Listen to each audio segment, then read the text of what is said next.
My dear student, आज हम समझेंगे अविरतता का सिद्धांत। अविरतता का सिद्धांत, प्रिंसिपल ऑफ कंटिन्यूटी को हम लोग अविरतता का समीकरण भी बोलते हैं, जिसको हम बोलते हैं कि इक्वेशन ऑफ कंटिन्यूटी। तो इसको समझने से पहले हमको समझना चाहिए कि आदर्श द्रव क्या होता है, क्योंकि इसकी जरूरत पड़ेगी अभी हमको। तो आदर्श द्रव, आदर्श द्रव ऐसे द्रव को बोला जाता है जो कि असंपीड्य हो, असंपीड्य तथा असंयान द्रव। अब इसका क्या मतलब होता है कि असंपीड्य का क्या मतलब है? असंपीड्य का मतलब ये होता है कि ऐसा द्रव जिसको कि दबाने पर उसके आयतन में परिवर्तन न हो, आयतन यानी घनत्व में परिवर्तन न हो। तथा असंयान का क्या मतलब होता है? असंयान का मतलब ये होता है कि अगर कहीं द्रव बह रहा है तो उसके विभिन्न लेयर्स के बीच में जो घर्षण बल लगता है, जिसको हम लोग श्यान बल बोलते हैं, वो जीरो हो। तो ऐसा द्रव जो कि असंपीड्य हो तथा असंयान हो, उसको हम लोग बोलेंगे आदर्श द्रव। तो अब हम शुरू करते हैं अविरतता का सिद्धांत। अविरतता का सिद्धांत यानी कि प्रिंसिपल ऑफ कंटिन्यूटी।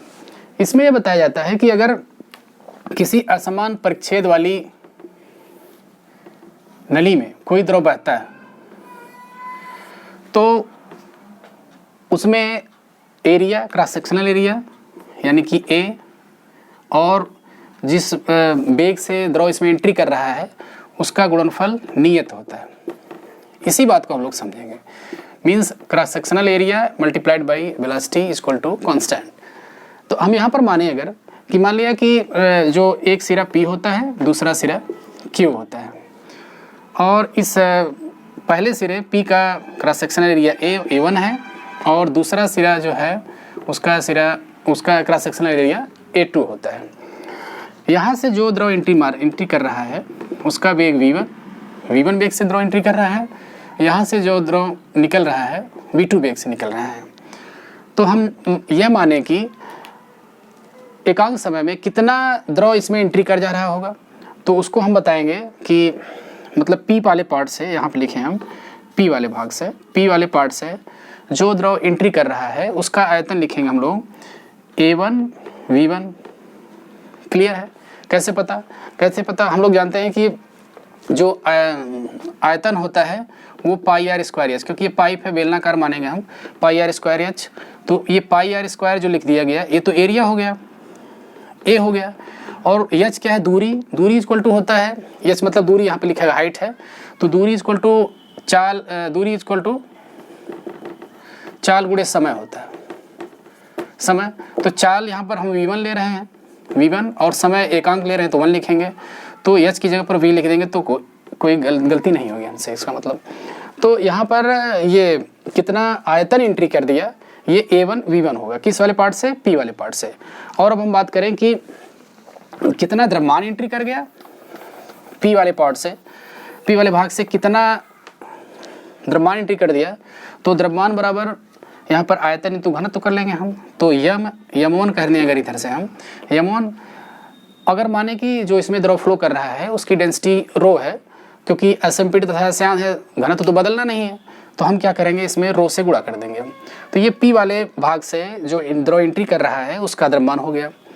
अब हम बात करेंगे कि कितने जो Q वाला पार्ट है उसमें से जो द्रव्यमान निकल रहा होगा द्रव का, उसका आयतन क्या होगा, उसका द्रव्यमान क्या होगा। तो जैसे यहाँ पर हम समझे हैं वही सेम चीज़ वहाँ पर समझेंगे कि यहाँ पर होगा A2 V2 इंटू रो, क्योंकि जो द्रव्यमान यहाँ से एंट्री कर रहा है वही द्रव्यमान वहाँ से निकलेगा नियत समय में।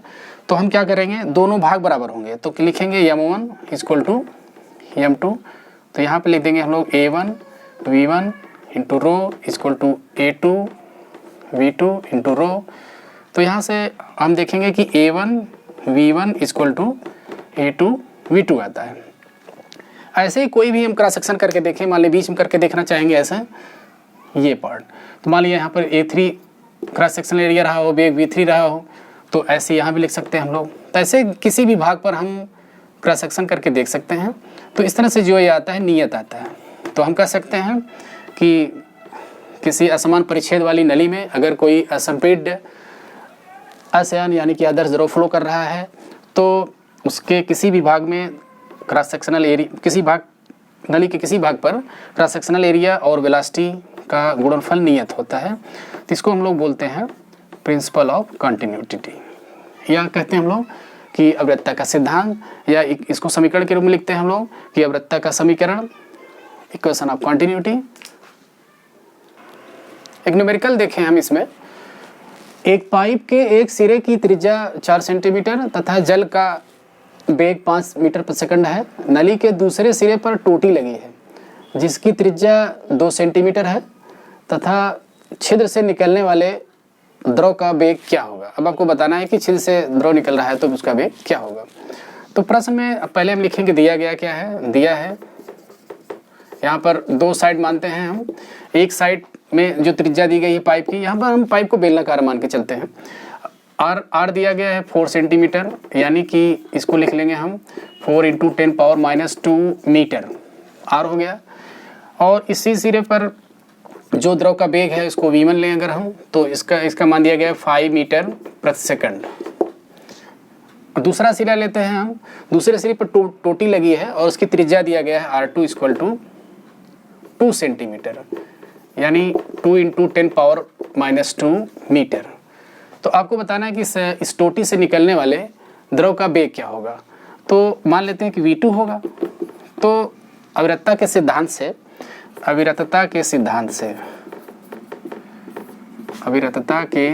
से हम जानते हैं कि अगर कोई असंपीडित तथा अशांत द्रव बह रहा है, हालांकि प्रश्न नहीं लिखा है लेकिन मानेंगे हम, अंडरस्टूड है ये। अविरतता के सिद्धांत से A1 V1 = A2 V2 ये होता है।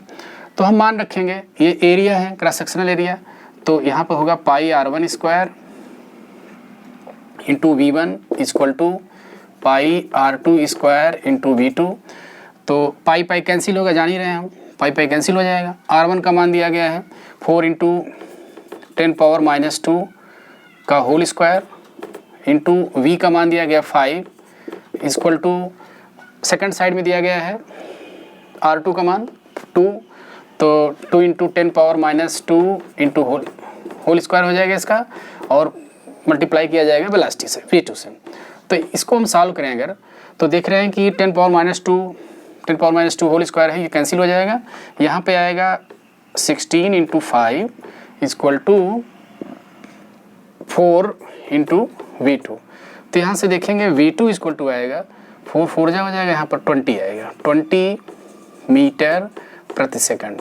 तो इस तरह से देख रहे हैं हम लोग कि जो टोटी लगी है वहाँ से द्रव जो निकलेगा वो 20 मीटर प्रति सेकंड की वेग से निकलेगा। जैसा कि हम जानते हैं कि क्रॉस सेक्शनल एरिया × वेलोसिटी = नियत होता है, यानी कि अगर हम क्रॉस सेक्शनल एरिया बढ़ाएंगे तो वेग घटेगा और क्रॉस सेक्शनल एरिया घटाएंगे तो वेग बढ़ेगा। जब टोटी लगा दिया आगे और उसकी त्रिज्या 2 सेंटीमीटर है, पहले जो पाइप में द्रव बह रहा था 4 सेंटीमीटर बह रहा था, तो त्रिज्या कम कर दिए तो जाहिर सी बात है वेग बढ़ेगा। तो बढ़ के कितना हो जाएगा 20, पहले देखिए कितने से बह रहा था 5 मीटर प्रति सेकंड के वेग से बह रहा था, अब ये जो फ्लो निकलेगा वाटर का वो निकलेगा 20 मीटर प्रति सेकंड से। तो इसी तरह से और सारे न्यूमेरिकल्स आप इस पर आधारित सॉल्व कर सकते हैं।